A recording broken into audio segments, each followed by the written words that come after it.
Karl Ravech here on the Rich Eisen Show. I'm saying it's time for the commissioner's office to release, all the evidence that they've gotten.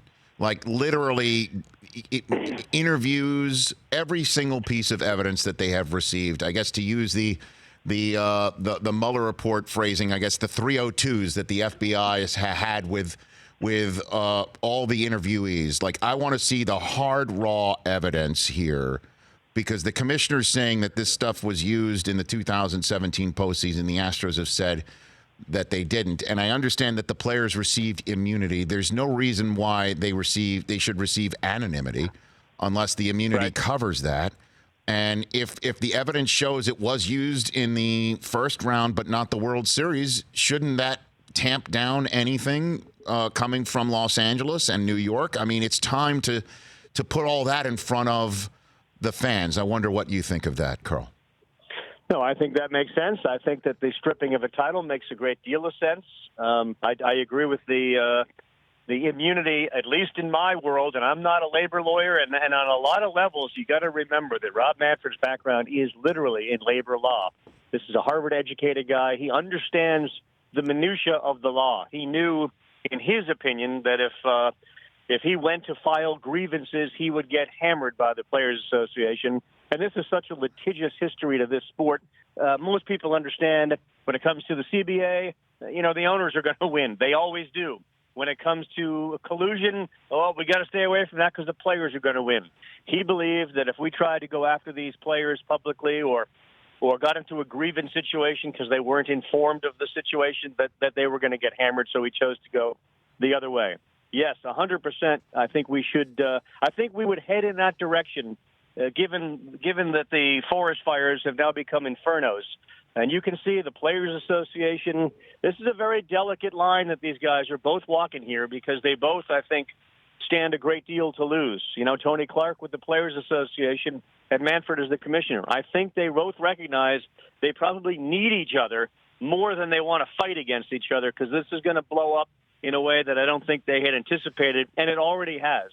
So sure, I think that he probably has let everyone know in the know. We could just release all the transcripts, if you will, which is a term we've been used to hearing. But short of that, I don't understand, Rich, the idea that he's worried about Pandora's box being open. Personally, I think it's an easy one to say, look, the players have given me sort of carte blanche here to go punish other players. They're asking me to rescind the World Series trophy.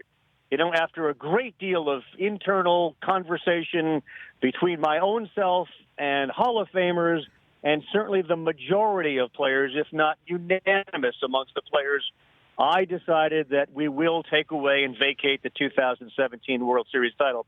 So it's not really my decision. I'm acquiescing to the wishes of everybody who didn't wear an Astro uniform. But the issue is what about the Verlanders of the world? Right. I mean, it's pitching and defense too. It's not just hitting, right? I mean, yeah, but what? To me, I would, in my case, be able to consciously be comfortable with drawing the line between anybody that wore the uniform, because just by adding more runs to a Verlander start, he benefited from it. It just strikes me as, man, this whole thing. Your reaction right there, Rich, is exactly what these guys are dealing with. I promise you that interview, which he did at 7 a.m. and lasted 45 minutes, he looked just like that. Like, oh gosh, I didn't anticipate this. We're trying to clean the game up. I mean, at its core, are they trying to do something that would improve the game? Yes. We're trying to get sign stealing and electronic sign stealing out of the game. It's illegal. We don't want to allow it.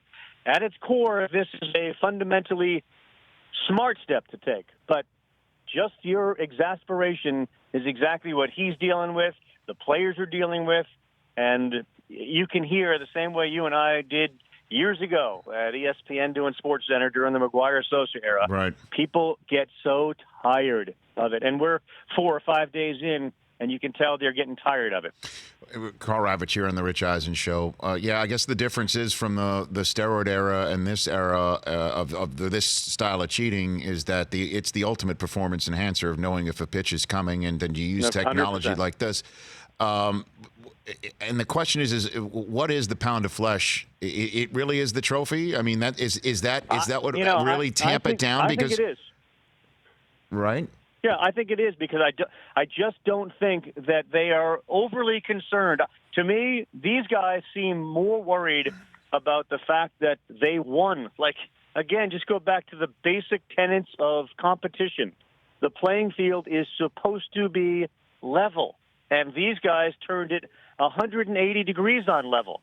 You know, as Trout has said, as Stanton said today, if I knew what pitch was coming, Rich Eisen would be celebrating Yankee home runs on the West Coast 80 times a year off my bat. Whether that's exaggerated or not, it doesn't matter. The point is, we were supposed to be playing on a level playing field, understanding the gray area that always exists when it comes to level playing field in Major League Baseball. However, in this case, this is one where every team seemed to know the line in the sand is a red line, and you can't cross it. And not only did they cross it, they napalmed it, as somebody once said. For more of The Rich Eisen Show, tune to Audience Channel 239 on DirecTV for free on BR Live or download the Rich Eisen Show app.